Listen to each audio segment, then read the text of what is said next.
quer não, o setor automobilístico ainda manda muito na economia. Então, de lá para cá, e somado ao fato da Covid, acho que muita coisa foi bagunçada Sim. e que tem essa questão aí do que o senhor está falando, de tentar Seria essas colocar variáveis um. de intervenção, né? Hã? Então, alguma coisa aconteceu, né, no mundo e que vai impactar É, na economia, e né? agora o Trump, com essas questões aí, né? Então, Por isso que essa modelagem, né, considerando um aspecto mais subjetivo, né, de especialista, né, até mesmo nesse sentido, né, quando eles vão fazer essas predições aí, né, de índice de inflação, etc., né, às vezes se usa alguma coisa de metodologia, né, os próprios institutos, mas tem muito dessa parte subjetiva, né, então você tem especialistas ali, né, então para muitas atividades em si, você tem a opinião de especialista que aí depende da metodologia, né, você pode mesclar, né, nesse sentido, você falou sobre o preço do café daqui a um ano, né? Se você tiver conjunto de dados confiáveis, né, você pode fazer predições né, com dados temporais, como vocês vão ver mais para o final do semestre. Só que assim, quando as predições elas ficam muito longas, né, aí você tem que usar a subjetividade mesmo e tentar usar essa subjetividade, né, então essas variáveis do que pode acontecer, né, isso pode vir da opinião do especialista. Tá? Então é uma das formas de tratar. Vai dar certo? Né? É muito complicado, né? Toda decisão a gente está sempre sujeito a erro, mas é algo que acaba sendo melhor que o acaso, tá? Esse que é o grande ponto, né? Mas tem, né? Essa parte que você comentou, né? Sobre a aplicação para muitos desses métodos, né? Eles acabam sendo mais para, né? Para produtos, né? De uma forma geral, né? Quando a gente começa a trabalhar com o ser humano, né? E a economia, né? Muitas vezes ela vem aí, né? Bastante impactada pelo ser humano, né? Que é muito menos, né, impactada do que, né, produzidos, né, o próprias medidas corporais do ser humano na área da saúde, etc., né, a parte de produção. Então, quando tem o ser humano no meio, né, a variabilidade, né, aumenta muito, é um pouco mais difícil de prever, tá?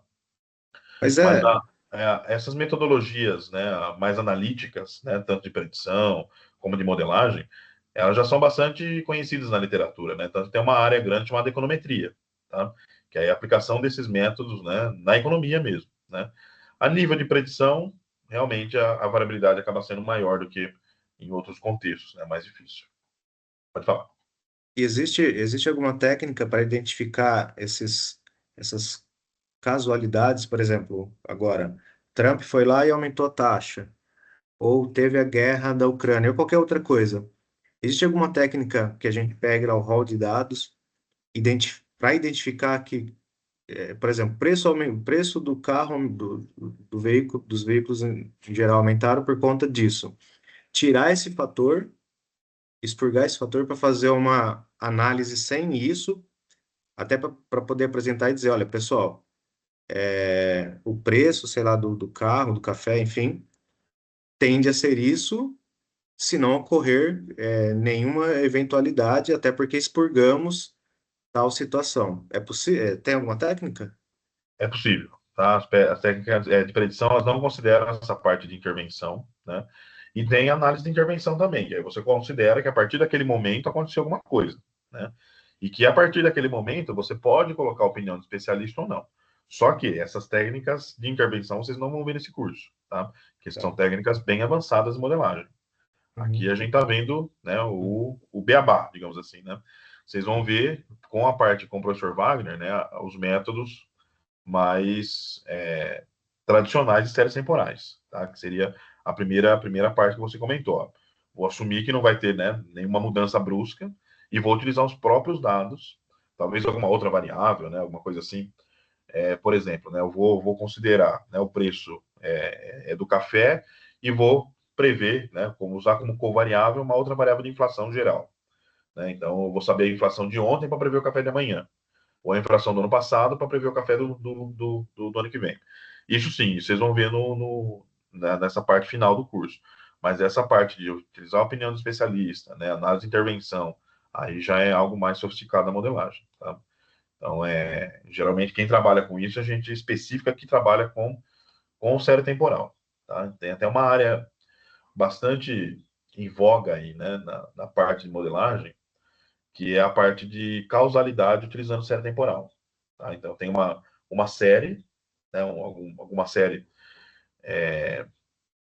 ou várias séries, né, de algum dado específico, e qual série está causando o aumento ou a diminuição da outra, né? É bem interessante, né? Tem alguns trabalhos, por exemplo, né, falando sobre séries de bolsa de valor, né? Então, qual bolsa de valor influencia qual, né? É bem interessante. Você tem a série, né, de todas as bolsas e vê qual acaba influenciando qual, né? A gente tem alguns trabalhos, por exemplo, né, que vai quase nessa mesma linha da, do impacto da Covid-19 no Brasil, nas regiões. Então, qual região impactou qual primeiro, né? Então, e a gente tem alguns resultados que, né, inclusive a pandemia começa em São Paulo, né? Então, o Sudeste acaba influenciando praticamente todas as outras regiões, né? E, e tem algum impacto, né, de uma forma geral, em uma região com relação à outra. Mas são análises mais sofisticadas, tá? Mas essa parte, quando envolve temporalidade, né, eu quero prever algo no tempo, a gente não usa os métodos que a gente está vendo aqui, tá? A gente começou lá na regressão. Isso é muito sério, tá? Porque muita gente pega um modelo lá de regressão que a gente viu no começo desse curso e usa para data temporal. Isso está completamente errado, né? E assim, infelizmente, muita gente faz isso, né? Então, às vezes a pessoa estudou um pouquinho ali de estatística, fez alguma, alguma disciplina rápida ali, né, né, durante a graduação, e acaba utilizando esses métodos, né? E eu estou falando assim, né?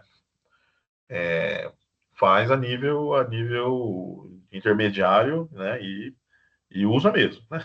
Sai usando, né? Então, já peguei assim, né? Até mesmo trabalho de mestrado, né?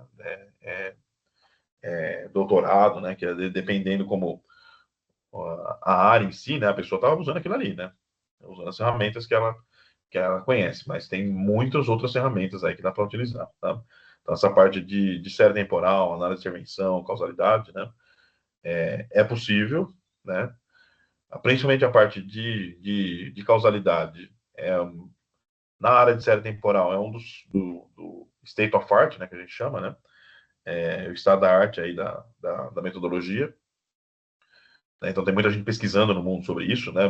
Métodos sendo propostos sobre essa estrutura, mas é possível, tá? Seria interessante aí, até mesmo para uma pós-graduação em estrito senso, ou até mesmo uma possibilidade de vocês pensarem, né? Para possível monografia, tá?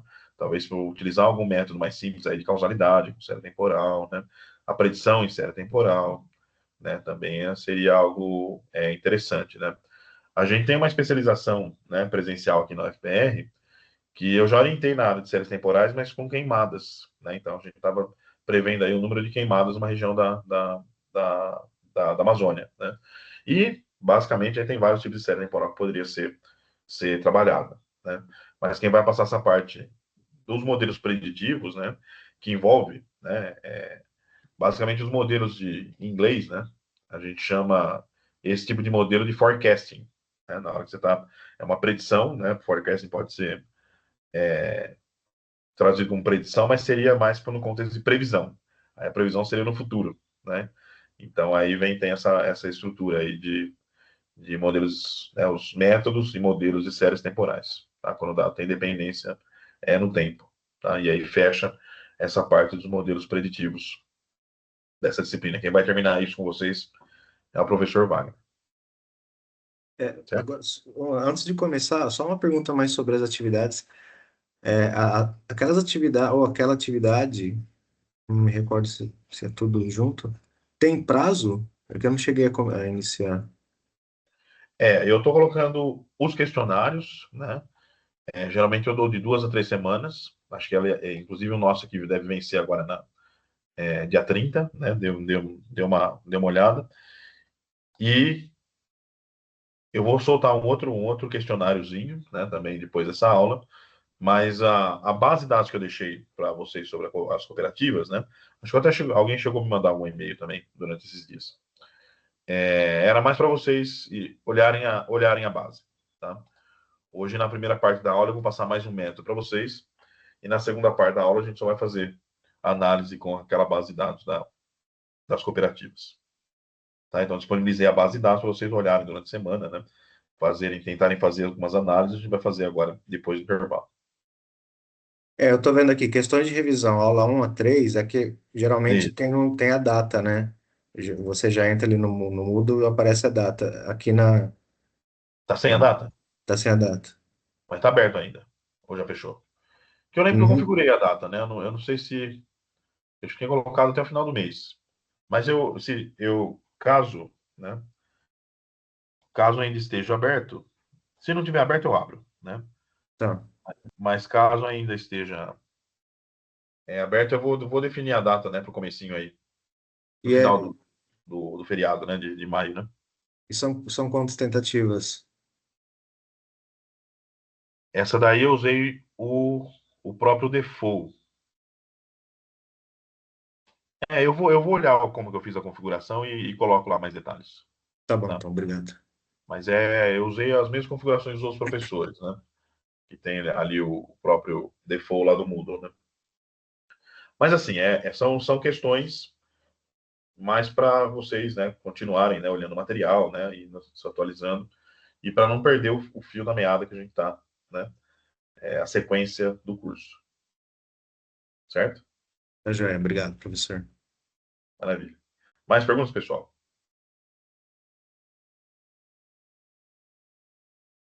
Então vamos lá. Mais um pouquinho de método e depois a gente vai para os códigos depois do intervalo, tá? Vocês estão vendo meus slides? Slide 9. Sim, Maravilha. Então, nesse caso aqui específico, né, hoje a gente vai falar sobre um outro tipo de métodos preditivos, né, que é bastante conhecido na literatura, são bastante famosos, né, que são os classificadores Bayesianos. Tá? Então, a gente vai discutir um pouco nessa aula, né, esse termo Bayesiano, que é um termo muito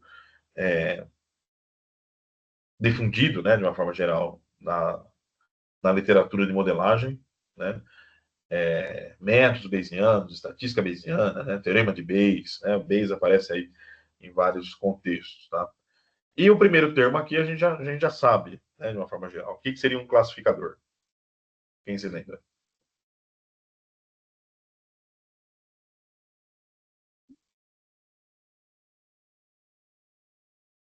Classificador, a gente está pensando numa variável resposta categórica, tá? No contexto de aprendizagem de máquina, né? De modelagem, utilizando essa nomenclatura. Então, Y aqui, né?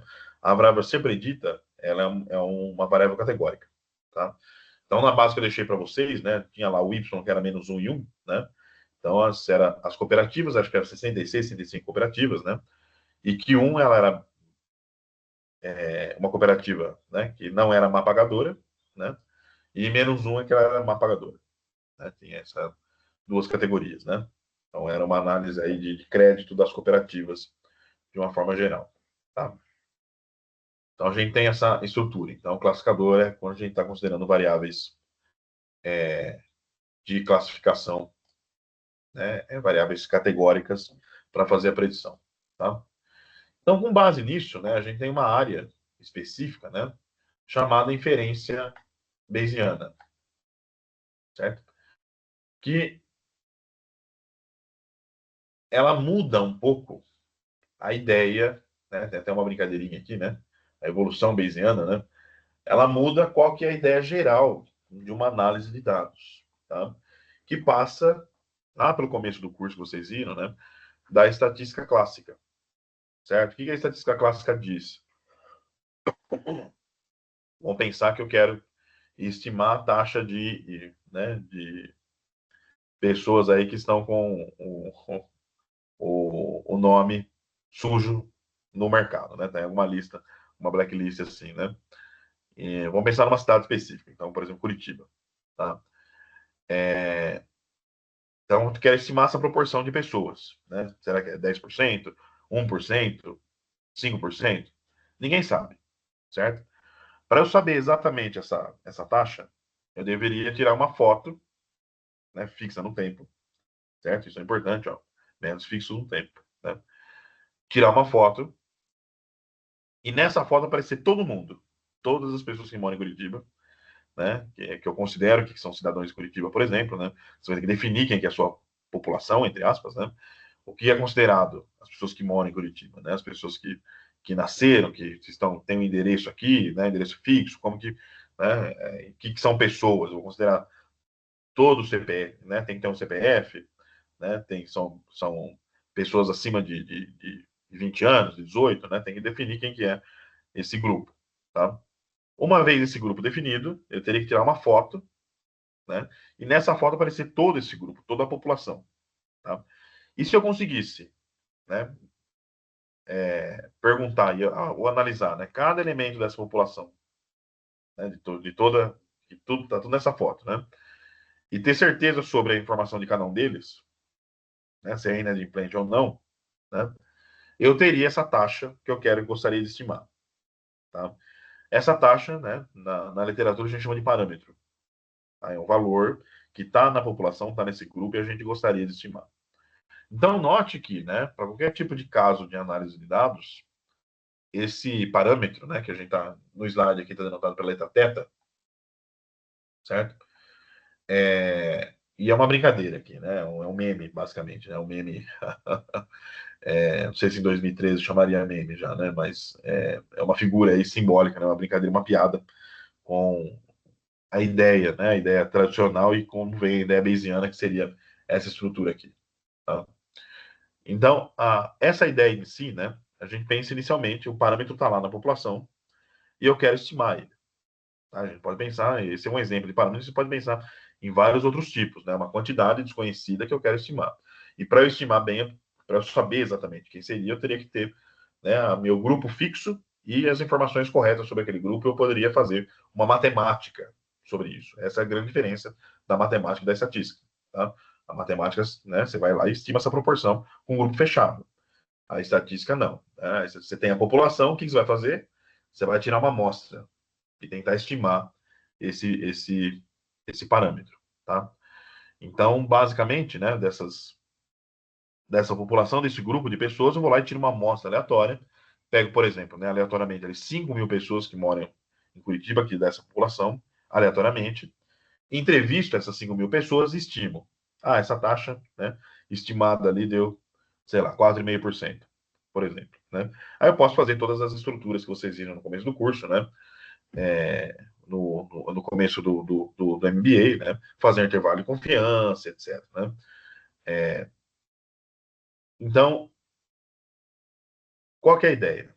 Né? Isso é a estatística que a gente chama os métodos clássicos. Tá? Eu tenho uma população, pego uma amostra e estimo um parâmetro. Essa é a ideia. Tá? Então, se começa a pensar no parâmetro, né? Aí começando a explicar essa imagem, certo? Comece a pensar nos dados, tá? E aqui é uma anotação dos dados, como fica a variável aleatória, os dados, né? Quando o parâmetro é conhecido, certo? Então, dado o parâmetro, né? Isso aqui é, se você pensar nas distribuições de probabilidade que você estudou lá no começo do curso, né? Você tinha lá, né? A probabilidade X dado na Poisson, X dado lambda, na normal, probabilidade, função densidade de X dado mi sigma, né? Que são os parâmetros, tá? E esses parâmetros muitas vezes eles são indexados com distribuição de probabilidade, tá? Mas independente disso, né? E a estatística clássica, a grande maioria dos métodos, né, de modelagem funciona dessa forma. E isso traz algumas propriedades interessantes para a gente. Note se eu, no lugar de eu pegar 5 mil pessoas nessa população, se eu pegasse 10 mil, muito provavelmente esses resultados seriam melhores do que pegar 5. Tá? Porque eu vou me aproximando, vou aumentando o tamanho da amostra, eu vou explorando melhor a minha população, meu grupo, e se eu aumentar tanto o tamanho da amostra e chegar igual ao tamanho da população, eu tenho meu parâmetro, tenho o valor do parâmetro. Né? Então, pensa no tamanho dessa amostra, o N pequeno, aumentando até chegar no N grande, que é o tamanho da população, eu botei exatamente o valor do parâmetro. Tá? Então, note que a estatística clássica ela tem essa estrutura, né?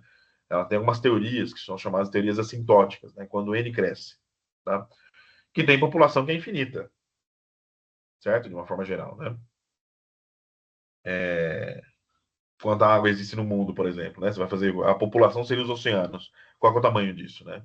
Por mais que a gente considere né, tem um certo limite, né? Mas poderia ser considerado infinito, né? De uma forma geral, tão grande que poderia ser visto como infinito, né? Quantas gotas existem no oceano, né? De uma forma geral. Então, a grande maioria dos métodos tem essas propriedades. Quanto maior a amostra e, né, mais representativa é a amostra, de uma forma geral, da população, melhor são as suas estimativas, certo? Aí vem a ideia do que seria o Bayesiano, tá? O Bayesiano, né, a gente vai falar um pouquinho aqui do teorema de Bayes, que vai impulsionar bastante essa ideia, né, de uma forma geral, que envolve probabilidade, né?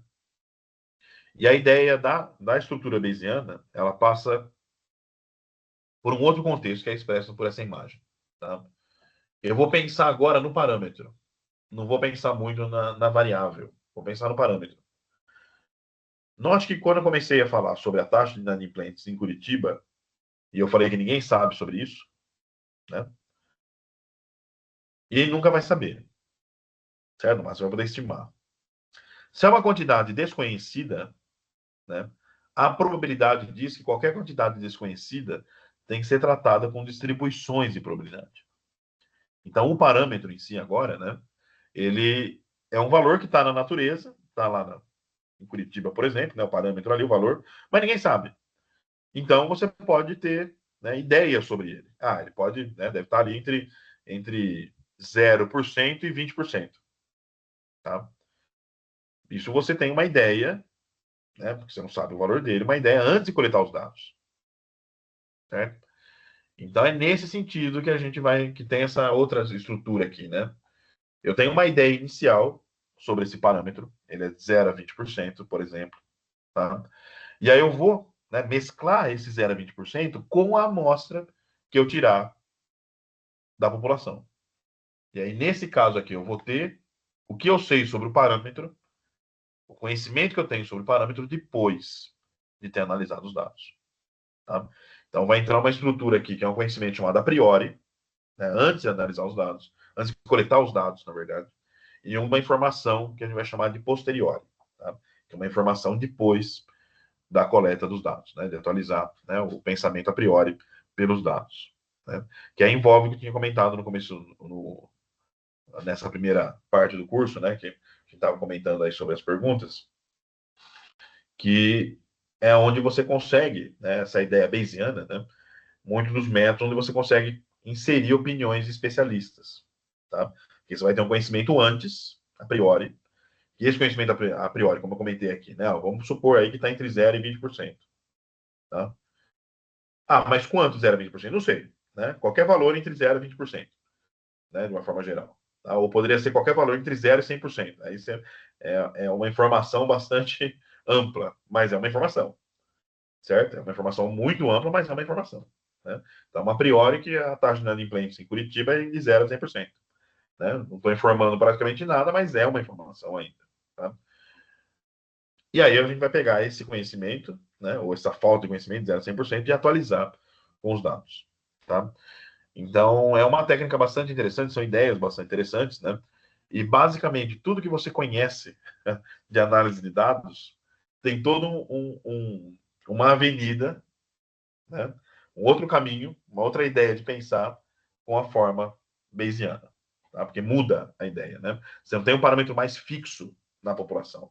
Você tem um parâmetro como uma variável aleatória, né? Ele varia, ele está sujeito a incerteza. Então, você tem todas as distribuições de probabilidade, né? Que você viu antes, normal, né? Poisson, binomial, etc., né? Relacionado ao parâmetro.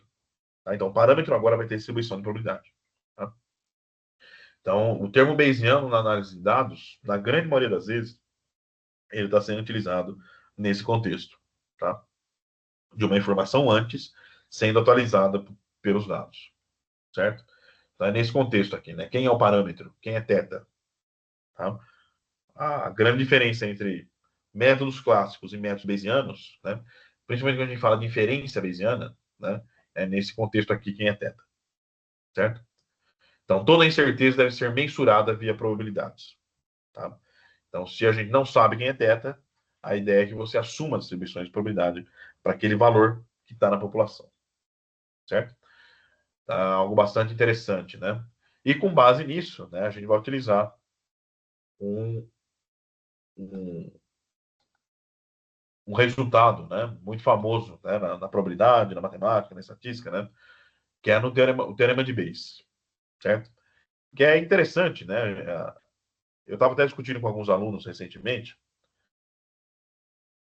sobre essa essa estrutura, né?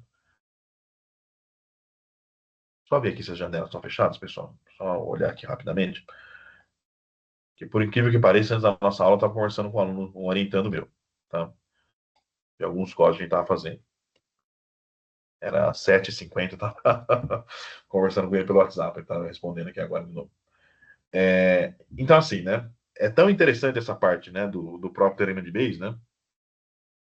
Que ele tem algumas motivações muito, né, históricas, né? Então, note que ele envolve aqui, né, algumas notações de probabilidade condicional, né?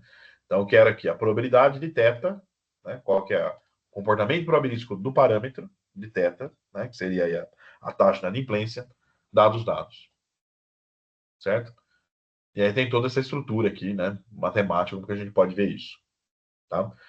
Então, note que essa estrutura aqui, né, esse conhecimento de θ dados os dados, é chamado de posteriori, e aqui eu tenho conhecimento só de θ, que é chamado a priori, tá? Então, note que eu tenho aqui, né, toda essa parte aqui, né, é uma atualização do conhecimento a priori para ter o conhecimento a posteriori. Tá? Essa é a ideia que traz aí o teorema de Bayes nesse contexto de inferência bayesiana. Tá? O que é bastante interessante, né, se você tem uns fatos históricos, né, sobre o teorema de Bayes, né? Bayes é um reverendo, né, que é entre uma missa e outra aí fazer umas contas de probabilidade, né, de uma forma geral, e que ele se baseou, né, nessa estrutura condicional, então que era a probabilidade de alguma coisa acontecer, dado que eu conheço outras coisas, tá? E eles, o trabalho dele se baseou nas probabilidades, né, do Sol nascer amanhã, dado que o Sol vem nascendo nos dias anteriores, né? Olha que interessante, né? Isso lá em meados de 1700, né? Então, traz essa ideia, né, das incertezas e estrutura condicional. E, historicamente, né, há boatos de que o...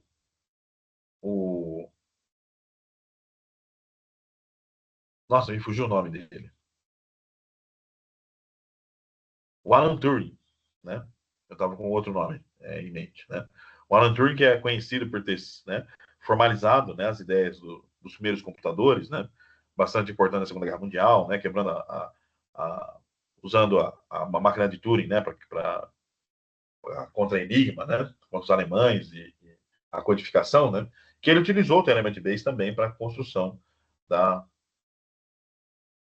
dessa estrutura, né? Para detectar os códigos Morse, né, dos alemães. Tá? E gerou aí os primeiros computadores, né? O Alan Turing, inclusive, ele tinha muitos trabalhos que envolviam teoria estatística, né? Por mais que ele seja conhecido como o pai da computação, né, um dos pais da computação, ele era matemático, né, e ele tinha muitos trabalhos, né, inclusive provas e teoremas estatísticos, né, ele tem trabalhos de prova dessa parte de análise de convergência, né, da teoria sintótica que eu comentei com vocês, né? Então tem esse fator histórico aí, né? E também existem fortes boatos que, como era um trabalho secreto, né, que foi feito ali para o governo inglês, né? Mas tem fortes boatos que ele utilizou o teorema de Bayes na construção, tá? Mas a ideia da inferência bayesiana em si, né, ela traz a ideia da distribuição a posteriori, que vai ser proporcional, isso que é um símbolo de proporcionalidade, tá? A verossimilhança e a distribuição a priori. Tá? Essa estrutura da verossimilhança, né, você deve te lembrar um pouquinho lá do começo do curso, é nada mais, nada menos do que a distribuição dos dados dado o parâmetro, certo? Então, a verossimilhança ela vem, né, dessa estrutura aqui, né? Tem uma pequena diferença, a gente vai ver o parâmetro agora, né, variando com dado fixo, né, na verossimilhança em si, né? Mas ela vem dessa estrutura aqui, né, do relacionamento entre qual que é a função que liga, né, o parâmetro com os dados, que vem da distribuição de probabilidade de uma forma geral, tá?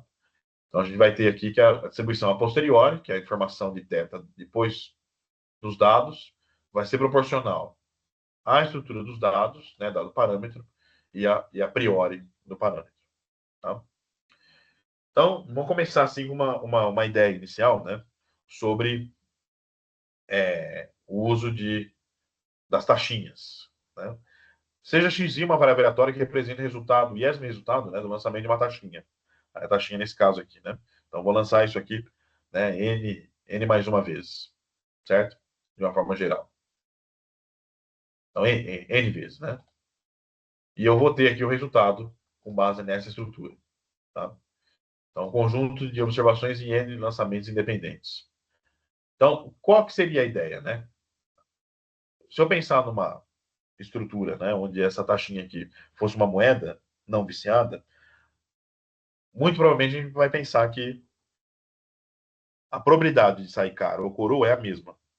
Mas e essa taxinha aqui, né? O que a gente sabe sobre ela? A gente não sabe se ela vai sair, né? Cair mais com a ponta para cima ou para baixo no lançamento. Então a gente pode ter, ou seja, né, tem um parâmetro ali que é a taxa que ela cai para cima ou para baixo, né? Que a gente pode definir, né? A taxa que cai para baixo, por exemplo, né?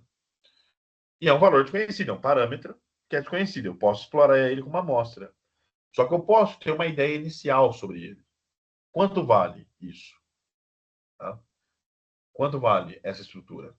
Essa probabilidade dela cair para baixo. Né? Em qual espaço matemático ela está? Eu poderia ter uma opinião bem geral. Ela está em qualquer lugar entre 0 a 100%, ou entre 0 e 1, que é uma probabilidade. Tá? Vou analisar uma amostra, vou jogar aqui N vezes, vou analisar essa amostra, e depois vou ter a distribuição a posteriori dessa taxinha, né, da probabilidade dela cair para baixo. Tá? Que é o que a gente tem aqui nessa estrutura. Tá? Então, se a gente jogar aqui, né, N 10 vezes, tá? Então ela caiu com a cauda para baixo, que é o T de tail, né, duas vezes, e caiu, né, com a cauda para cima, né, 8 vezes. Então aqui seria, né, a cauda dela para baixo, né? Então aqui, se eu somar os dois, volta para 10. Então isso aqui são os dados. E eu tenho aqui, né, a minha distribuição, esse cinza aqui, que a gente está chamando de distribuição a priori. Tá? Então aqui, esse P de θ aqui, né, é uma distribuição de probabilidade. Certo? E que nesse primeiro gráfico, a gente está assumindo que é um valor que pode ser qualquer valor entre 0 a 100%, tá? Que é o cinza, que é a distribuição a priori. Essa estrutura aqui, né, que está em preto, ela vem da distribuição binomial. Tá? Você lembra disso? Né? Então, estou contando o número de sucessos, né? Estou fazendo vários ensaios de Bernoulli, né, independentes, tá? E estou contando o número de sucessos, certo? Então, você vai ter uma distribuição binomial, que seria a verossimilhança, né, dessa estrutura. Então, quem é a vara variatória, o número de sucesso, dado o parâmetro, certo? Então, dado por essa regrinha aqui, ó, eu vou conseguir combinar as duas e chegar na minha distribuição a posteriori, tá? Então, eu vou ter aqui, a priori em preto, perdão, né, a verossimilhança em preto, a priori em cinza. Vou combinar o cinza aqui com o preto e vou ter agora a distribuição a posteriori, que eu vou ter informação sobre, né, a taxinha cair, né, com a cauda para cima, por exemplo, né, então tanto faz se é para cima ou para baixo, né, você pode definir como sucesso qualquer um dos dois casos. E você vai ter a sua opinião, né, atualizada aqui como a posteriori, tá? Que é uma distribuição de probabilidade. Então note, né, que nesse caso específico, né, se eu colocar aqui uma priori, que a gente chama uma priori flat, né, ela pode ser qualquer coisa, digamos assim, né, o θ pode ser qualquer coisa, né, o parâmetro pode ser qualquer coisa, né.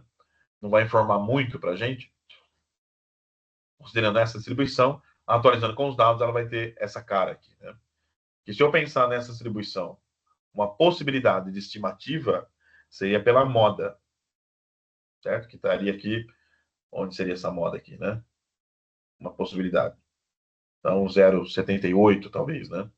Algo nesse sentido, certo? Então, uma possibilidade seria pela moda, a outra pela média, tá? De uma forma geral, né? Então, note que essa distribuição em vermelho aqui, né? Ela traz bem mais informação para a gente, né? Eu tenho o que acontece com o teta na média, na moda, na mediana, né? Posso ter um grau de incerteza associado a esse valor que acontece, né? Com relação à própria lançamento lá da taxinha, né? Quando você viu o começo do curso, você viu intervalo de confiança. Aqui você pode construir também algum tipo de intervalo, que é chamado de intervalo de credibilidade, tá? Que aí seriam pegar áreas dessa distribuição de posterior aqui, né? Essa distribuição vermelha. Isso considerando essa priori aqui, que é o cinza, tá? Mas eu poderia ter outra priori, certo? Então, nesse caso aqui, ó, é aquilo que eu tinha comentado com vocês, né? Aqui o especialista, por exemplo, né? Ele está falando que a taxinha aqui ela vai cair, na maioria das vezes aqui, 60% das vezes para cima. Tá? Aí, com base nessa informação, você traça uma distribuição de probabilidade, né? Baseado nessa informação aqui de 60%, por exemplo. Tá? Isso antes de começar a coleta dos dados. Tá? Com base nisso, você atualiza o seu conhecimento. Né? Pega os dados, né? Atualiza aqui, né? Combina a priori com a posteriori, certo? Perdão, né? A priori com a verossimilhança. Então, aqui o cinza com o preto, combina o cinza com o preto, a priori com os dados, para obter a posteriori, que é a vermelha. Tá? Nesse caso aqui, ela aumentou um pouquinho, né? Ela está um pouco mais próxima aqui. Né? Se você comparar essa distribuição com essa, né? Ela está um pouquinho mais acima, né? Está mais próxima do 80%, 0,8, do que essa daqui. Tá? Então, nesse caso aqui específico, né? Esse cinza aqui, ele tem esses parâmetros. Tá? E esse cinza é traçado por uma distribuição que a gente chama de distribuição beta. Né? Esses slides, pessoal, né, é só para vocês entenderem que existe outra ideia, né, de analisar dados, né, de uma forma geral, que não é a ideia clássica de pegar uma amostra, né, uma amostra grande, representativa da população, mas assim trabalhar com informações antes da coleta de dados, coletar os dados e atualizar esse conhecimento e ter uma distribuição que a gente chama de distribuição a posteriori. Tá? E essa ideia é o que a gente chama de métodos bayesianos, de uma forma geral, tá? Que ela está intimamente ligado com o teorema de Bayes. Às vezes o teorema de Bayes, né, ele é empregado sem ter essa ideia do parâmetro, tá? Mas para os classificadores bayesianos, muitas vezes a gente vai precisar ter essa situação bayesiana também, certo? Perguntas até o momento sobre o que seria essa ideia bayesiana.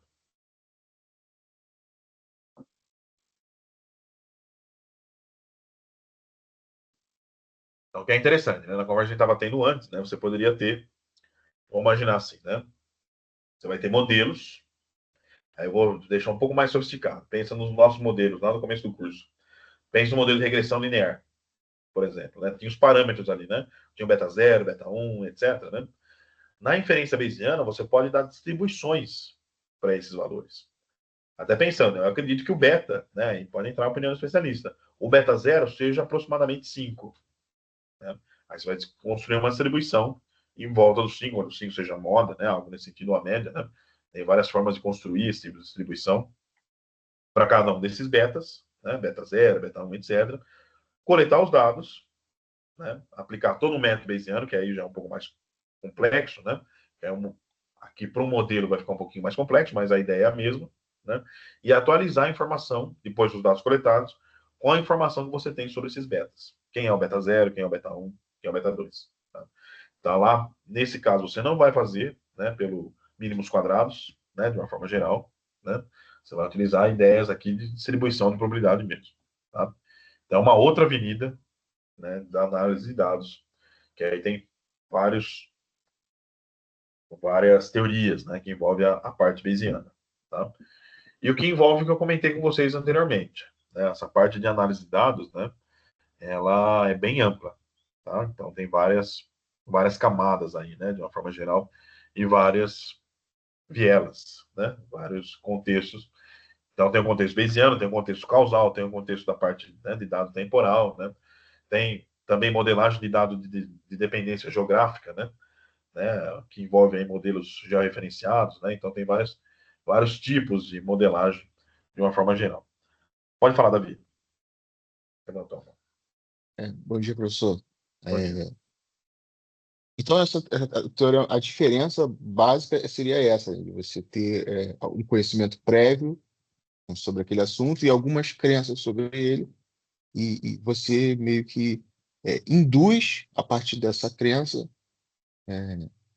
como você vai operar ali, independente da quantidade de parâmetros e tal. Você meio que formata, e isso pode ter um viés, né? Eu não sei Sim, é se algo, isso pode comprometer, em que ponto isso seria bom. Existem críticas quanto a essa metodologia. Provavelmente tem, né? Acho que essa é a minha dúvida que eu fiquei, porque realmente você pode ter um viés de seleção ali com base nesse conhecimento prévio, né? Que você pode descartar hipóteses que não estão tão aparentes assim na crença. sim, ótimo, excelente, né? Então, né, você tocou num ponto bastante interessante, né? Então, a ideia básica da estatística bayesiana, dos métodos bayesianos, né, é ter essa informação a priori e atualizar essa informação a priori com os dados e ter sua posterior, essa informação depois dos dados coletados, tá? E é claro que assim, se mistura um pouco com a ideia do teorema de Bayes, tá? O teorema de Bayes, a gente vai ver uma aplicação dele aqui, que ele é uma estrutura bastante utilizada na probabilidade condicional, né? Então, que era a probabilidade de A, dado que B aconteceu. Né? Depois a gente vai ver um caso aqui, né? Essas coisas se misturam um pouco, né? Às vezes a gente vê métodos que são batizados como Bayesianos, mas eles podem, não necessariamente precisa ter uma posterior envolvida. Essa é a ideia, tá? Porque só está se baseando no teorema de Bayes ali, sem pensar na ideia do parâmetro, tá? Quando a gente fala de métodos bayesianos, muitas vezes, 90% das vezes, a gente está falando sobre o parâmetro. Tá? Mas alguns métodos falam só sobre o teorema de Bayes. Né? Depois eu vou deixar isso um pouquinho mais claro.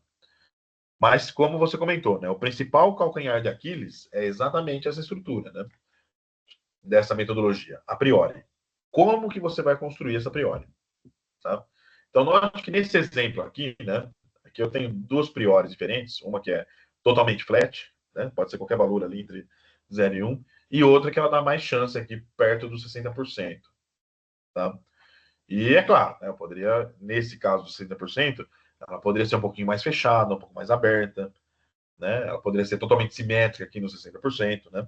Então, existem várias formas, né, de eu ter colocado essa a priori ali perto de 60%. Então, um dos calcanhares de Aquiles dessa técnica, né, dessa área de análise, né, a parte bayesiana, é exatamente a priori. Você mudou a priori, vai mudar um pouco o seu resultado a posteriori. Tá?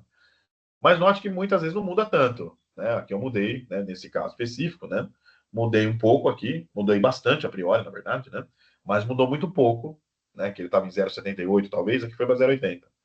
Né? Mudou muito pouco. Né? Então, de uma forma geral, quem acaba reinando, e depende, né? De uma forma geral, mas quem acaba reinando, né, entre a combinação da priori e posteriori, muitas vezes é os dados, a verossimilhança. Tá? Mas tem essa estrutura, né? Então tem algumas grandes críticas aí, né? De uma forma geral, isso era um pouco mais antes da época da inteligência artificial, né, do machine learning, né? A comunidade de análise de dados se dividia entre clássicos e bayesianos, né? Então tinha até camiseta, né? Então o pessoal era, né, fã da filosofia bayesiana, né? Alguns no, no mundo, né?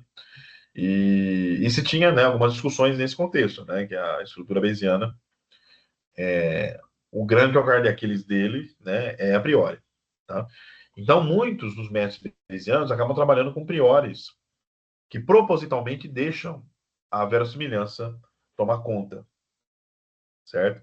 Então, note que, até mesmo, né, nesse contexto, né, entre as brigas clássicas e bayesianas, né, os bayesianos dizem que a parte clássica é um caso particular da bayesiana, porque é só pegar aqui, né, a, essa a priori e colocar um aqui, digamos assim, né, e você vai deixar só os dados em nada, tá? Então, tem essa vertente aí, né? E na área bayesiana tem muitos trabalhos de como colocar a priori, mas tem muitos métodos vão nesse sentido, de colocar uma priori que ela não vai impactar muito nos dados, tá? Que aí, inclusive, é chamada de priori não informativa, certo? Existem outros trabalhos que aí, né, mais recente, a nível de modelagem mais, né, mais sofisticada, né, de utilizar os próprios dados para criar uma priori, como que é chamado de priori objetiva, tá? Isso fica como comentário de rodapé, basicamente, né, os tipos de priori que existem, né, essa, essa, esse calcanhar de Aquiles da inferência bayesiana em si, né? Como a estrutura da priori. Né? Tanto que quando a gente está vendo um trabalho bayesiano, de uma forma geral, né, seja aplicado, seja na academia, né, muitas questões são feitas sobre a priori. Mas como você chegou nessa priori? Como você construiu essa priori? Por que essa priori? Né? Então, muitos colocam uma priori flat, como o primeiro caso aqui. Tá? Mas, de uma forma geral, né, na grande maioria das vezes, a priori não influencia tanto no resultado final. Tá? Então, depende muito aí do próprio problema, né? De uma forma geral, que a gente está vendo um caso bem particular, mas você tocou num ponto bastante interessante que a parte bayesiana ela tem esse calcanhar de Aquiles, tá? E até mesmo, né? Nesse 100% aqui eu poderia ter feito 100% de outras formas, certo? Mas é interessante, né? Então, nenhuma metodologia, pessoal, né? Ela supera as demais em tudo. Nenhuma metodologia, certo? Por mais que hoje em dia, né, as pessoas usem redes neurais bastante, que é uma coisa que a gente vai ver aqui, vocês vão ver comigo, né?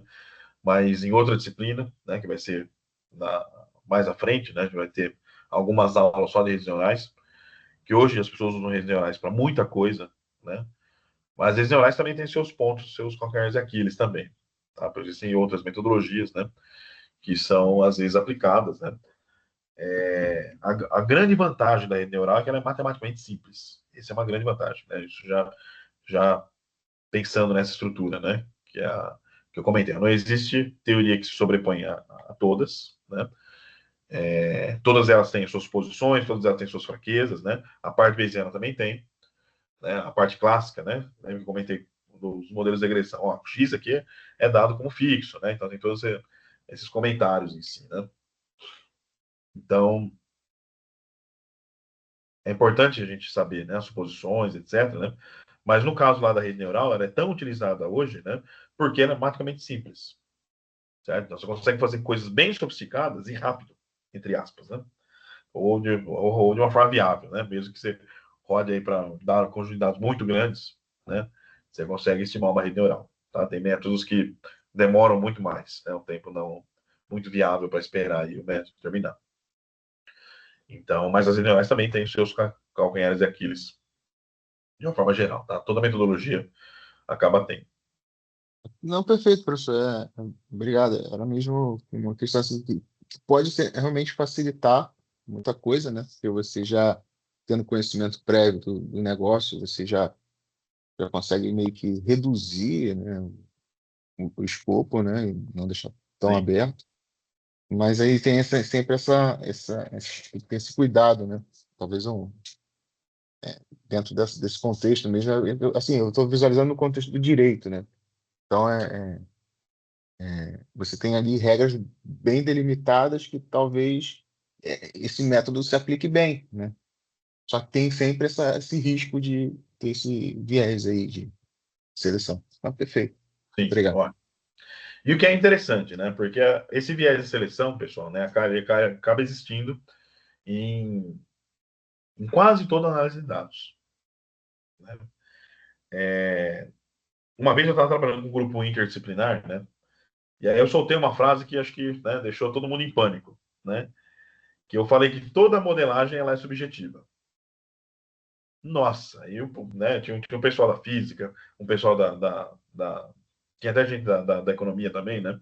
Da, poucas pessoas, mas tinha bastante gente da biologia, né? Era um grupo que eu trabalhava lá com o pessoal da Federal da Bahia, né? Eu passei um tempo lá, sendo professor lá, em Salvador. E soltei essa frase, né? Toda metodologia, toda modelagem, de alguma forma, ela é subjetiva, né? E falei isso por e-mail, né? Aí gerou um caos, né? E na reunião, né? A gente conversou, né? Porque basicamente, né? Vai do analista, vai também, né? Das ferramentas que o analista tem, certo? Então, vamos pensar assim, né? Você vai trocar uma lâmpada. Você pode chegar no mesmo resultado, mas como você vai fazer isso? Você pode fazer isso de diversas formas, né? Você pode, né? Tudo bem, né? A lâmpada, às vezes, você não precisa de ferramenta nenhuma, né? Mas você vai utilizar todo o seu conhecimento ali. Pensa que você vai fazer uma coisa um pouco mais sofisticada, né? Vai fazer uma outra manutenção elétrica, né? Trocar uma lâmpada é algo muito simples. Mas você pode utilizar todo o seu conhecimento que tem para fazer aquele trabalho. Tá? Por mais que você chegue no resultado, né? Às vezes vai chegar mais rápido, às vezes vai chegar, né? De outra forma, né? Solucionou o problema ali, né? Colocou a luz ali, né? Mas você pode ter colocado outro tipo de luz, uma luz mais forte, ou outra, né? Alguém pode ver quantos lumens tem que ter para aquele ambiente, coisas mais sofisticadas. Só que cada um vai fazer com o seu conhecimento, certo? Vai ser sempre subjetivo, né? Então, por mais que você, ó, né, vamos pensar assim, eu sou um analista de dados que eu conheço assim bem 10 ferramentas. Chegou um problema e algumas dessas ferramentas, dessas 10 se adequam bem àquele problema. Eu vou testar dessas 10 talvez, assim, né, umas 6 que eu conheço bem, vou testar para ver se alguma delas resolve. E uma delas resolveu razoável. Tá? Só que chegou um outro analista que conhece 20, 30 métodos e testa muito mais outros métodos, às vezes ele chega numa solução melhor que a sua. Tá? Então, vai dessa analogia, né, de metodologia. Tá? Toda análise em si, né, ela acaba sendo um pouco subjetiva. Por mais que você use métodos objetivos, né, então, para comparar metodologias, a metodologia ela é objetiva, né, de uma forma geral, tem toda essa estrutura, né, que eu comentei com vocês. Não é adequado chamar os métodos de caixa preta, né, por mais que eles sejam difíceis de interpretar de uma forma geral, a gente vai comentar um pouco mais disso na aula que vem. Mas, né, você tem ali a metodologia, são métodos, né, científicos, né, mas a análise em si, né, você coloca um ser humano ali, ele vai ter um viés de seleção de alguma forma, tá? Claro, né, nesse caso fica um pouco mais nítido, né, aqui eu tenho dois vieses que estão aqui na tela, né, a priori, uniforme, né, então esse aqui é um uniforme 01, inclusive, né, para quem lembra aí das distribuições de probabilidade. E aqui é uma distribuição beta, né, 3,2. A uniforme 0,1 também ela é uma beta 1,1, por isso que é beta binomial. Tá? Fica um pouco mais gritante, né, essa estrutura da própria priori. Tá? Mas existe esse viés de seleção sempre, tá? De uma forma geral. Mas assim, né, o grande que é a gente, né, se basear, né, nas metodologias para sempre obter o melhor resultado, certo? Inclusive, existem formas, né, de comparar também, né? Eu vou fazer, se for o contexto preditivo, né, no nosso caso, né? Nosso foco aqui é predição. Quem vai prever melhor? Né? Uma a priori uniforme, o primeiro caso ou o segundo? Então, tem que testar isso, né? De alguma forma. Mas é uma área muito bonita. Formular teses contrárias, né? Formular teses que se chocam de alguma maneira, e aí compará-las, né? Isso, Talvez. exatamente. Ah, Exatamente. legal. Então, é uma área bastante bonita aí, né? Da parte de modelagem, né? Eu sou um pouco híbrido, né? Eu trabalho com a parte clássica, bayesiana, né? Já fiz bastante coisa com a parte bayesiana, mas ultimamente, né, a grande maioria dos métodos, exceto esse que a gente está vendo aqui, né? Eles têm um apelo mais clássico, tá? Então, na hora que a gente pensou em árvore, a gente está falando do ponto de vista clássico. Mas existem também as árvores bayesianas, tá? Um método bastante conhecido, né? Pensa na aula passada, né? que a gente viu a árvore de decisão, né? Tem um método que é o BART, né? Que é o Bayesian, né? Regression Tree, né? Então a gente tem aqui as árvores de regressão, né? E classificação bayesianas. O que é interessante, né? Porque muitos métodos que vocês viram aqui, a gente vai ver a versão clássica, né? E tem a versão bayesiana deles, né? Ah, professor, existe o KNN bayesiano? Né? Não é. Sim, você não vai achar facilmente implementado, etc. Mas existe a versão bayesiana também dessa estrutura, né? Tem como lá do KNN, né? O K do KNN, né? Estimar quem que é o K bayesianamente. Então tem uma outra grande avenida, né? Da análise de dados dos modelos preditivos que vai para a parte bayesiana, tá? Então vale aí como um conhecimento geral aí para quem tiver interesse em aprofundar mais ainda, né? Nesse contexto, né? E também é um bom tema também para monografia, tá? Então, assim como a gente tem aqui para uma dimensão, né? Eu estou vendo um teto aqui só, né? Uma taxa de sucesso, posso ter para vários, tá? Agora eu tenho aqui teta 1 e teta 2. Eu vou ter aqui uma priori, certo? Que ela também é flat, né? Ela está trazendo a mesma ideia nesse caso aqui, só que esse caso aqui é para um teta só, aqui é para 2 teta, tá? Teta 1 e teta 2. E aí você vai ter, né, mesclando com uma verossimilhança, né, a distribuição a priori e mesclando com a verossimilhança a distribuição a posteriori. Tá? Aqui a gente chama esse caso, né, de duas distribuições de probabilidade que vão ser importantes para os classificadores bayesianos, que é uma conjugação bayesiana chamada de Dirichlet multinomial. Tá? A multinomial, né, ela acaba sendo o caso, pensa lá na binomial. Então, vou fazer vários ensaios, né, e vou analisar fracasso e sucesso. Tem duas opções. Tá? A multinomial é quando eu tenho mais de duas opções. Certo? Então, eu vou, por exemplo, né, eu vou jogar um dado. Né, um dado tradicional, de 1 a 6 faces. Né? E vou fazer isso independentemente. Né? Eu vou analisar perfis de risco de crédito. Né? Risco alto, risco moderado, risco baixo. 3 classes. Né? E estou analisando independentemente isso. Né? As pessoas consideram que as pessoas são independentes entre si, e cada pessoa que eu for analisar, eu vou considerar que elas são independentes, então cada pessoa é um ensaio de que ela pode ter uma dessas 3 respostas. Tá? Alto, médio e baixo. Tá? Então são 3 classes específicas. Tá? Então a gente está falando de uma distribuição de probabilidade chamada multinomial, quando é só 2 classes binomial. Tá? A Dirichlet e a beta aqui, elas são equivalentes nesse contexto. Tá? São distribuições aqui que elas vão fechar aqui o espaço paramétrico, né? De 0 até 1. Tá? A beta está fazendo aqui de 0 até 1 em uma dimensão, e a Dirichlet está fazendo de 0 até 1 em 2 dimensões. Tá? São outras distribuições de probabilidade. Como eu comentei com vocês, a parte bayesiana ela tem um forte apoio nas distribuições de probabilidade. Tá?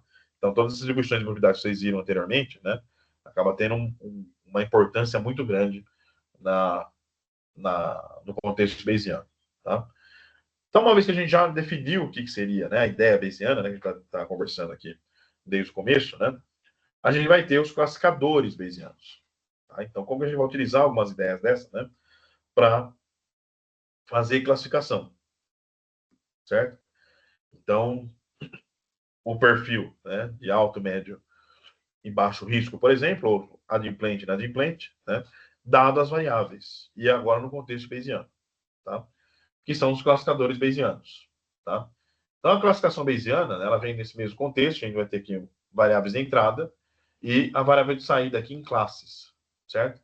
E o principal objetivo, né, vai ser perguntar qual é, né, a probabilidade, né, qual é a classe, né, dadas as variáveis, que eu vou ter essa maior probabilidade aqui. Né? Pensa no caso alto risco de alto risco de crédito, médio e baixo. Tá? E eu tenho aqui as variáveis do meu indivíduo. Então, vou ter aqui qual vai ser a probabilidade dele ser alto risco, médio risco, baixo risco. Vou calcular as 3. E esse argmax aqui, ó, eu vou colocar o Y, vou classificar na maior probabilidade. Certo? Faz sentido, né? Calcula as três e decide pela maior probabilidade. É isso que esse argmax está fazendo aqui. Tá? Só que, né, note que essa estrutura aqui, né, também ela parte de uma probabilidade condicional. Certo? Eu posso ver isso também, né, pensando no teorema de Bayes, agora não pensando no parâmetro, tá? Pensando só no teorema de Bayes, probabilidade condicional. Eu tenho aqui uma probabilidade a posteriori de Y, estou olhando para Y, depois das variáveis coletadas, e eu tinha uma probabilidade a priori também. Tá? Eu tenho toda a conta aqui que é feita com o restante, utilizando as propriedades de probabilidade condicional. Tá? Então, a gente pode utilizar a ideia do teorema de Bayes para solucionar essa estrutura. Inclusive, o classificador Bayesiano ele é chamado, né, muitas vezes porque ele tem essa estrutura acoplada aqui do teorema de Bayes. Certo? Então, o que vai acontecer? Pense que todos esses x aqui, né, eles são categóricos. Certo? Então, vamos pensar que eu tenho ali, né, a região que a pessoa mora, né, das 5 regiões do Brasil, né, se o nome dela já apareceu no Serasa ou não, por exemplo, né, entre outras variáveis, tudo categórico. Vamos pensar tudo categórico inicialmente. Tá? Vamos pensar que esse x aqui, é só um, por enquanto. Né? Vamos imaginar que são as 5 regiões do país. Certo? E aqui eu vou ter a probabilidade de ser adimplente, inadimplente, etc. Vamos pensar só binário, né? Adimplente, inadimplente e x aqui é a região do país. Na hora que eu for olhar, calcular essas probabilidades nos dados, certo? Eu vou precisar das probabilidades de ser adimplente e inadimplente olhando para os dados, certo? E aqui, ó, vamos pensar nas 5 regiões, e cada uma das 5 regiões, dados se ele é adimplente ou não. Certo? Ou seja, né? Eu vou ter que filtrar os dados, são os adimplentes. E vou ter que calcular, vou imaginar que são 10. Desses 10, quantos são da região sul? 2 de 10, por exemplo. Isso vai ser 20%. Quantos são da região sudeste? 3 de 10, 30%. E etc. Tá? Então, vou calculando essas probabilidades aqui, né? Esse aqui é o filtro, então considera que aconteceu, né? Qual que é o grande problema? Na hora que eu vou filtrar essa estrutura, por isso que vai ser importante utilizar a ideia do gráfico anterior, né? Que é a inferência bayesiana mesmo, né? Que aí não confunda com o teorema de Bayes que está sendo aplicado também, na variável, né? O que vai acontecer? Que na hora que eu estou filtrando esse dado, eu poderia ter na base de dados, vou imaginar que eu tenho essa estrutura assim, né? De adimplentes no centro-oeste, 0. Não tenho dados. Esse vai ter uma probabilidade estimada como 0. Isso vai ser um problema. Tá? Então, a gente vai utilizar as ideias bayesianas, inferência bayesiana, para escapar desse 0. Tá? Porque muitas vezes esse 0, se eu tiver várias variáveis aqui, ó, a gente vai fazer multiplicações com essas probabilidades. Tá? Para cada uma das variáveis, que é o primeiro método, que é o chamado naive Bayes, que vai entrar aqui em breve. Então, a gente vai escapar desse 0. Porque se esse 0 entra na conta, ele vai zerar tudo. Então, vou precisar ter priori, posteriori, para os parâmetros dessas taxas de probabilidade. Tá? Por isso que vai entrar, principalmente esse gráfico aqui, né? A estrutura multinomial de Dirichlet, para escapar desse 0. Tá? Então, a ideia da classificação bayesiana, ela passa por essa estrutura, e agora a gente vai utilizar as ideias para construir os classificadores. Tá? Então, uma vez que a probabilidade de x, né, não depende de y, tá? Que é essa parte aqui, ó, certo? O método em si ele vai depender só dessa primeira linha aqui, né? Só dessa parte. Tá? Que é a mesma coisa em probabilidade do que olhar para essa estrutura. Tá? Probabilidade conjunta aqui, né? E aí a gente vai ter, com base, né, numa amostra, a gente vai ter que encontrar essa distribuição dos dados. Tá? Aí aqui a gente está estimando aqui com o dado. Tá? Lembrando que o chapéu aqui a gente está pegando o dado e está estimando essa probabilidade de ser adimplente e inadimplente com os dados. Certo? Então, essa distribuição ela vai ser estimada com o conjunto de dados que a amostra a amostra nossa, tá?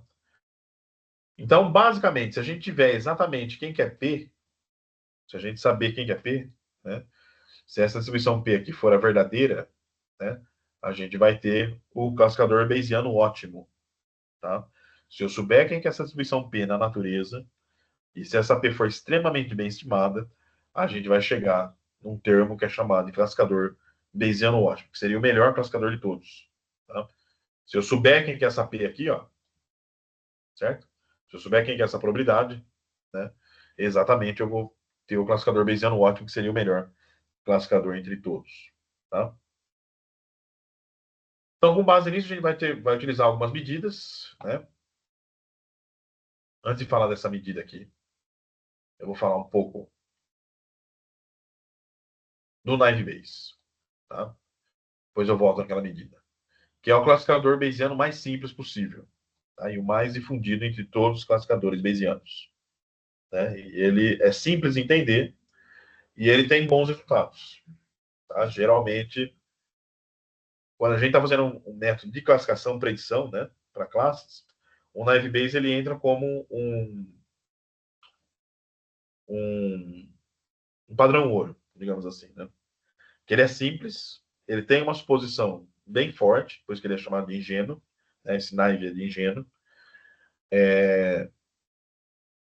e ele é melhor, bem melhor que o acaso. Tá? Ele tem alguns resultados interessantes, depois a gente vai ver como fica o Naive Bayes depois do intervalo, para aquele conjunto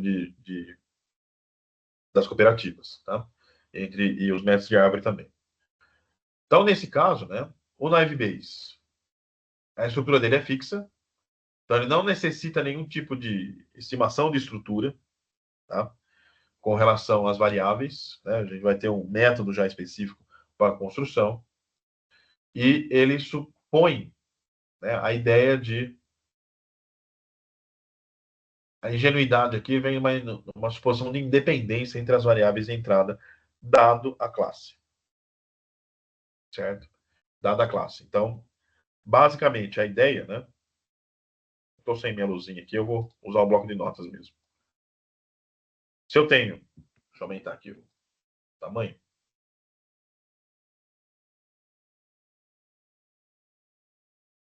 Se eu tenho, pegar aqui, né? Esse x dado y.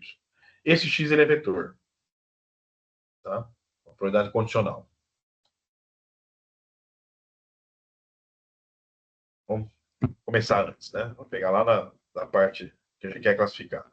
Y igual a uma categoria dada as variáveis de entrada, dado x. Então, eu quero estimar isso. Utilizando as propriedades de probabilidade, como que a gente vai construir isso? Né? Então, vai ser a probabilidade conjunta, né, de y e x, dividido por x. A gente até poderia deixar isso aqui um pouco mais temático, né? Com os valores específicos de cada um. Tá? Então, teria que calcular essa probabilidade para cada valor de y. E usar, né, fazer a estimação onde a probabilidade é maior. Qual que é o y que traz a maior probabilidade? Tá? Nesse caso específico, né, a gente tem essa conjunta aqui. Certo? E essa conjunta, a gente pode fatorar ela, né, por essa relação. Então, vai ser, a probabilidade vai inverter aqui, né? X dado x, y dado y, vezes probabilidade de y igual a y. Tá? Aí também dividido por x. Certo? Também dividido pela probabilidade de x. Onde vai entrar essa ingenuidade? Tá? Temos essa estrutura aqui. O Bayes ingênuo, né? Lembre-se que esse x aqui ele é um x-vetor, pode ser várias variáveis. Certo? Então, vou abrir essas variáveis aqui. Né? Deixa eu pegar mais espaço aqui. Vou abrir essas variáveis. Vamos pensar que eu tenho esse x, são duas variáveis. Esse x é um vetor aleatório, que a gente vai abrir em duas componentes, x1 e x2. Então, ele seria algo nesse sentido aqui. Né? x1 né? X1 igual a X1, minúsculo, valor. X2 igual a X2, minúsculo, valor. Tá? Dado Y. Dado Y igual a Y. Tá? Para simplificar as notações, né, eu vou usar a mesma ideia. Vou tirar só o minúsculo, tá? Senão vai ficar muito grande aqui. Então, vou deixar aqui x1, né, que são os valores, né? x2, dado y e dado x. Certo? E que a gente já viu que essa estrutura aqui ela é proporcional, né? Ela é proporcional.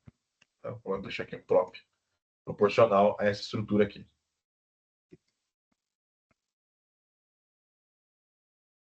Isso, proporcional. Porque esse P de x aqui ele não depende de y. Eu quero verificar qual que é o y que dá a maior probabilidade. Tá? Então, note, agora eu cheguei num ponto onde eu tenho a distribuição conjunta de x1 e x2, dado y. Qual é o comportamento conjunto das variáveis de entrada, dado y? O Bayes ingênuo, que é o que a gente está vendo aqui, né, para calcular a probabilidade, ele vai fazer o quê? Ele vai supor que x1 e x2 são independentes, dado y. Vai entrar naquela estrutura lá do produto que eu comentei. Tá? Então, essa estrutura aqui ela vai ficar igual. Ele vai fazer o produtório aqui, né? Supor a independência. Então, a independência vai ser o produto x1 dado y vezes o produto de x2 dado y.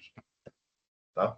Então, se eu tivesse aqui, né, 10 variáveis de entrada, ia ser x1 dado y vezes x2 dado y, né, até o x10 dado y.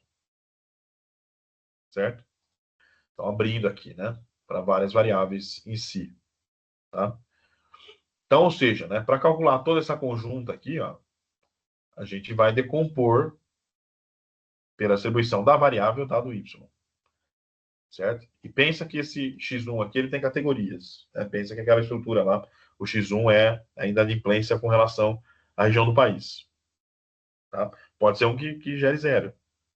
Então, para calcular essa probabilidade, a gente vai ter que sair, né, a gente não vai poder calcular de uma forma clássica, simplesmente fazer uma contagem. A gente vai ter que utilizar aquela ideia da estrutura bayesiana, né, da binomial de Dirichlet, né, da beta binomial ou da Dirichlet multinomial, tá? Para calcular essas probabilidades. Para escapar desse zero. Porque, por exemplo, se eu tiver um zero ali, né, mas eu vou ter 10 variáveis. Uma delas dá zero, vai zerar toda a conta. Certo? Por isso o classificador ele é bayesiano. Tá? Então, estou supondo aqui que eles são independentes, condicionalmente independentes, quando eu conheço a classe. Tá? Isso que vem a ingenuidade do próprio Naive Bayes. Então, se eu olhar para essa estrutura, né, gerando x1 e x2 agora aqui, né, continuamente, eu posso pensar que, por exemplo, né, essas duas estruturas aqui vêm de uma classe e essa vem de outra. x1 e x2 têm uma dependência. Só que na hora que eu falar, né, que essa nuvem aqui vem de uma classe e essa nuvem de baixo vem de outra, parece que a independência é perdida. Certo? Elas são independentes condicionalmente. A dependência, que você está vendo linear aqui, se eu falar que esse começo dessa nuvem vem de uma classe e o final dessa nuvem vem de outra, né? Inclusive foi gerado assim esse dado. Olha que interessante, né? Dada a classe, elas são independentes. Tá? Então, o Naive Bayes ele assume independência entre as variáveis, entre os atributos. Tá? Se a gente falar só essa frase aqui, né, ela, que é uma frase bem comum, né, ela é dada como errada. Porque está faltando o quê? Né? É independente condicionalmente. Então, dado y. Tá? Então, aqui, se a gente olhar para esse gráfico aqui, x1 e x2 tem independência. Note que quando um aumenta, o outro está aumentando também. Mas se eu considero a classe, né, a estrutura tem que ser condicional. A independência ela é condicional a x1 e a x2. Tá? Vou fazer um pouquinho de código só para ilustrar aquele gráfico. Vou abrir o R aqui, que é algo parecido com o que a gente fez com os dados simulados. Né? Deixa eu até ver aqui. 3 e 3, 1 e 1. Basicamente.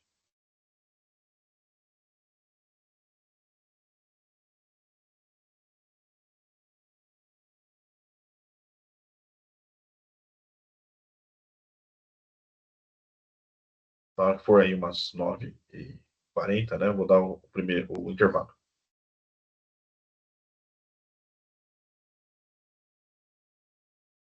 Já abriu aí, já?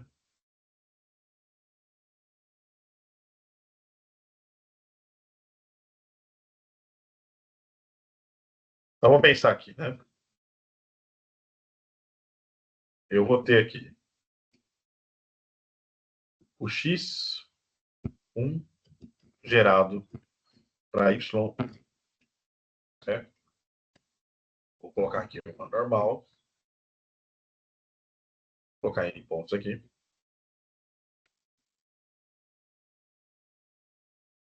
Vou colocar só 100. Com média 3,3. Vou fazer isso aqui x1 e x2. Mesma média. Tá? E vou fazer agora, né? Para a classe 0. Duas classes. Eu vou fazer um aqui. Tá? Meu x1 agora vai ser esse y e o x1 para o outro y. Os dois y. Tá? E o x2, a mesma ideia. Vou agrupar os dois aqui, x2. Os dois casos. E vou dar um plot de x1 contra x2. 1, 3, 3, tá. Aqui, só a média. Média 3, desvio padrão 1. Média 1, desvio padrão 1. Vou aumentar um pouquinho mais a amostra.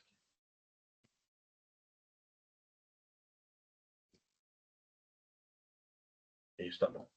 Então, note que eu tenho aqui ó, uma dependência, né, entre x1 e x2, que é basicamente como foi gerado aquele dado do slide. Tá? Só que eu sei ó, que quando a categoria é 1, as variáveis têm essa média. 3, 3. Quando a categoria de y é 0, as variáveis têm essa média. As variáveis de entrada 1. Tá? Então, note que eu estou colocando aqui primeiro a classe 1 e depois a classe 0. Então, ou seja, né, eu vou ter isso aqui, né, a cor. Posso considerar isso aqui, né? Vou repetir o 1 n vezes e depois vou repetir o 2 n vezes.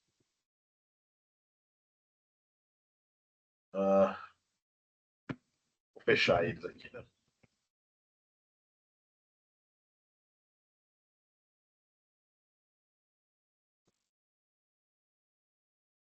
Acho que fica melhor assim, né? Vermelho e verde. Tá. Isso aqui, pessoal, estou ilustrando, né? Porque aquela frase, né? Que o naive Bayes considera independência entre as variáveis de entrada, não é verdade. É independência condicional. Tá? Então, se eu olho aqui, ó, só esse conjunto de dados aqui, ó, eles têm dependência. Né? Se eu pegar aqui e calcular uma correlação entre x1 e x2, olha, dá uma correlação média, né? 0,45. Correlação linear. Certo? Poderia até aumentar essa correlação diminuindo aqui a variabilidade. Né? O sigma, né? O sigma está abrindo aqui em 1. Só que a partir do momento que eu conheço a classe, ó, eu falo, ó, essa daqui é uma nuvem que vem de uma classe, essa aqui é uma nuvem que vem de outra classe. Né? Vou deixar aqui o tamanho aqui um pouco maior. Olha aí. Certo? Se você olhar a nuvem verde e a nuvem vermelha, o X, só da nuvem verde, né, perde a dependência. Certo? Só o verde aqui, entre o verde, dentro do verde. X1 e X2. Não tem dependência. X1 e X2 está na classe vermelha. Também não tem dependência. Tá? Então, se eu pegar aqui uma correlação de x1 da classe 1 contra x2 da classe 2, classe 0, né? Olha aí. 0,3. Né? Perdão. Tem que ser da mesma classe. Ó, bem próximo de 0. Tá? Se você fizer para outra classe também, né? x1 e x2 na classe 0, bem próximo de 0. Tá? Então, posso fazer isso várias vezes. Ó. Dois casos bem próximos de 0, e aqui deu uma correlação meio. Ó. Vou até tentar aumentar um pouco essa correlação. 0,5. Aqui eu estou diminuindo a variabilidade, né? Estou diminuindo esse tamanho. Ó, um pouquinho mais. Ó, aumentei aqui o tamanho. Certo? Aqui agora eles parecem um pouco mais separados, né? Se eu olhar só o gráfico sozinho, eles estão um pouquinho mais separados, né? Mas existe uma correlação bem forte entre eles, né? E temos aí essa estrutura, né? Podia separar um pouco aqui e colocar 2, ó. Para média. 2, 2 e 1.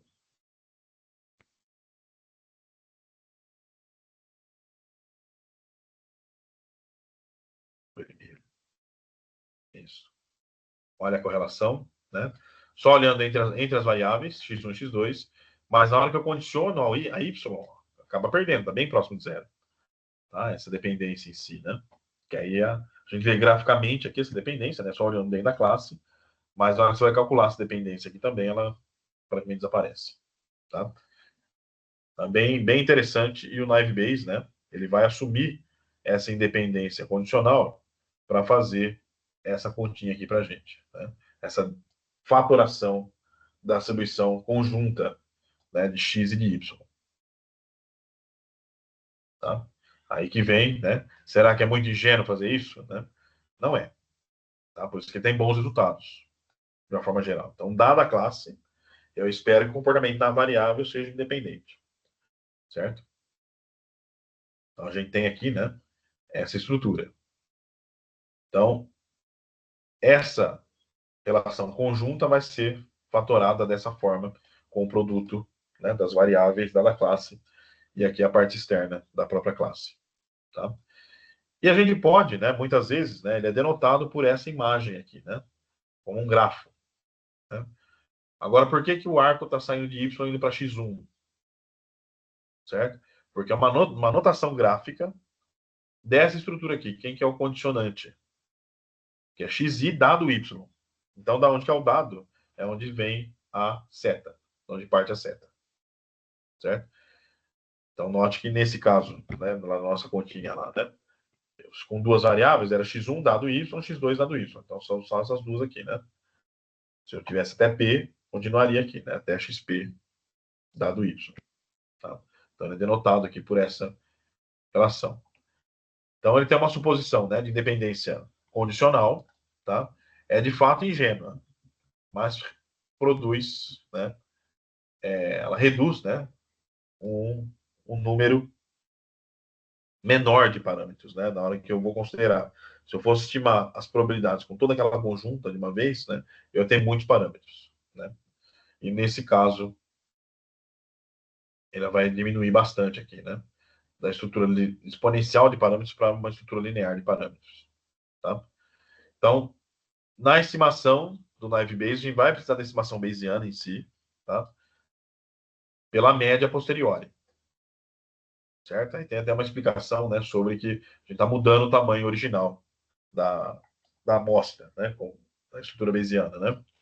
Quando entra a priori em jogo, tá? No caso, quando as variáveis de entrada são contínuas, né, comumente se assume distribuição normal para elas. Tá? Então, a distribuição normal aqui, né, xi dado y. Então, note que nesse caso aqui você não vai precisar utilizar a inferência bayesiana. Tá? Aqui a gente usa para escapar dos zeros, né, do produto. Né? Aqui não, que é uma densidade, densidade raramente vai ser zero, só se ela for muito extrema, tá? Muito próximo de zero. Mas zero exatamente ela nunca vai ser. Né? E nesse caso aqui, quando você tem várias variáveis contínuas, né, é chamado de naive Bayes gaussiano. Tá? Que é com várias variáveis gaussianas. Eu vou voltar um pouquinho, né, nessa medida aqui, que é a medida de informação mútua, tá? Que é uma das formas de calcular dependência ou independência. A gente fez ali com correlação. Tá? correlação linear, né? Correlação linear de Pearson, né? De Spearman, você já viu alguma coisa antes, no começo do curso. Mas aqui a gente tem uma medida de informação, que é chamada de informação mútua, que ela vem da teoria de informação com base na entropia. É uma outra medida de entropia, a gente já falou de entropia, né, na aula passada, falando das árvores. E aqui é uma medida de dependência entre variáveis, né, que é chamada de informação mútua. E ela é calculada dessa forma. Tá? A intuição dela é o quanto, né, de informação as variáveis compartilham entre si, que seria a ideia de dependência. Tá? Note que ela está um pouquinho parecida, né? Então, você tem uma razão aqui, né, da probabilidade conjunta das variáveis dividida pelas marginais, certo? É como se fosse uma média, né? Essa média, essa diferença, né? Entre a variável, a distribuição conjunta pelas marginais. Porque eu vou pegar todo esse ponto aqui e calcular uma média, né? A probabilidade aqui de novo, né? Essa informação mútua. E que ela é interessante, né? Porque você pode calcular a informação mútua condicional. Então, toda a ideia que a gente viu anteriormente, né? Só que agora condicionado a uma terceira variável, que seria a variável z aqui, ó, né? X e xj dado uma terceira variável, ou um conjunto de variáveis, né? Para você calcular essa estrutura, tá? Então, ou seja, né, agora você tem uma medida de dependência condicional. É um pouco parecido com o que a gente fez lá no código, né? A gente filtrou a categoria e calculou a correlação de novo. Aqui já tem uma medida que ela já faz isso, né, automaticamente, tá? Que é a informação, o quanto de informação essas variáveis compartilham condicionada a uma terceira variável, tá? E essa medida ela vai ser importante para criar outros métodos de classificação bayesiana. Dado o horário, né, a gente vai focar mais no Naive Bayes, que a gente vai aplicar depois do intervalo, mas eu vou deixar aqui no material com vocês, né, que existem outros métodos, né? Então, o Naive Bayes é o mais simples, né, que não tem dependência, né, condicional entre as variáveis, certo? E, intuitivamente, qual que seria a ideia para melhorar essa estrutura? Considerar a dependência, né, condicional. Então, os outros métodos, né, o próximo método que é o TAN, né, o Tree Augmented Naive Bayes, ele tem essa estrutura. Eu vou considerar também dependências de xi com outra, não somente com y, né, mas com outras variáveis de entrada, certo? Então, vou adicionando, né, mais arcos aqui nessa estrutura que é o TAN, né, que geralmente se adiciona um arco, tá? Então, tem aqui um algoritmo de como é feito isso, e ele vai utilizar a informação mútua condicional, certo? E tem toda a estrutura aqui de como que vai criando esse caminho, né? No próprio TAN. Mas isso eu vou deixar no material mais como, né, curiosidade aí para vocês, né? E também temos o KDB, tá? O KDB, que ele vai aumentar aqui, né? O número de pares específico no tamanho da rede, tá? Então, tem todo um algoritmo que ele vai utilizar informação mútua condicional também, né, para criar essa estrutura. Mas qual que é a ideia? Que agora no K, você vai ter outras possibilidades de dependência, né, de mais K dependentes. Tá? Então, esse XP aqui, ó, se o K for 3, esse XP, além do Y, ele vai poder ter dependência de mais 3 variáveis no classificador bayesiano. Tá?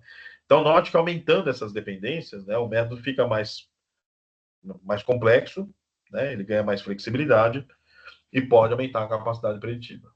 Tá? Então, aqui é um exemplo de um KDB com zero dependência, que seria o Naive Bayes, tá? Com uma dependência, que seria o TAN, e aqui com duas dependências, tá? Entre as variáveis em si, né? Então, aqui com três dependências, né? Ele vai aumentando, né? Fica uma rede, de uma forma geral, tá?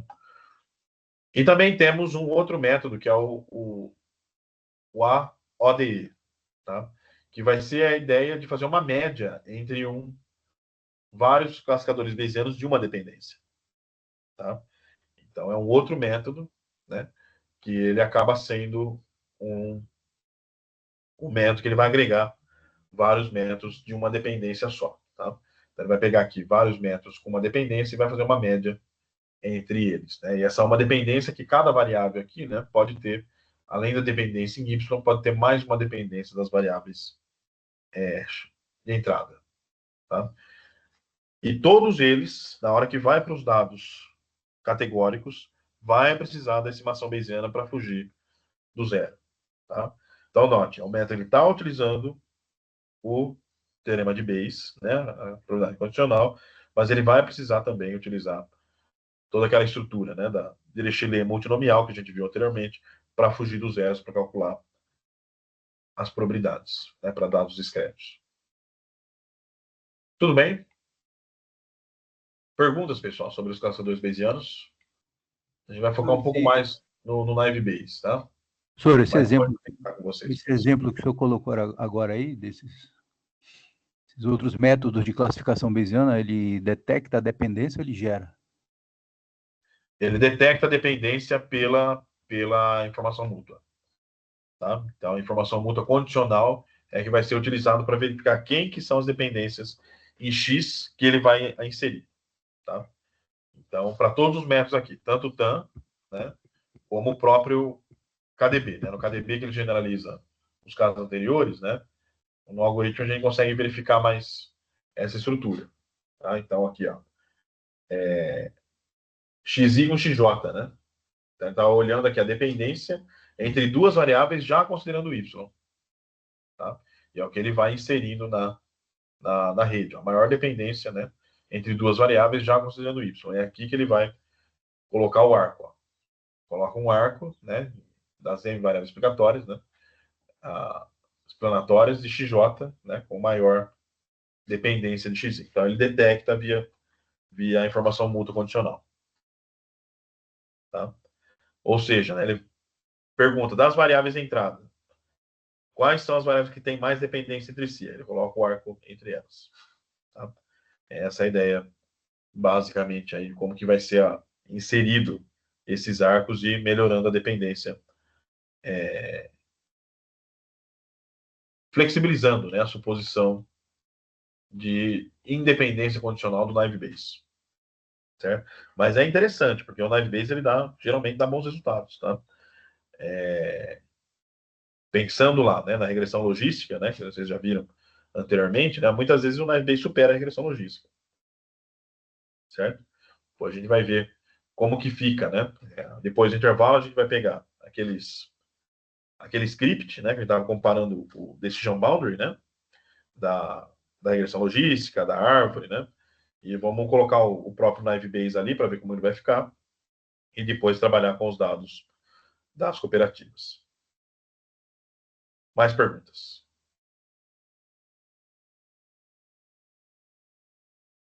Não? Então, 15 para as 10, voltamos 10 e 5, certo? 20 minutinhos aí. Então, 10 e 5, 10 e 6, né? Passou um minutinho aqui. 10 e 6 a gente está de volta. 20 minutinhos de intervalo. Vou pausar a gravação. Até breve, pessoal.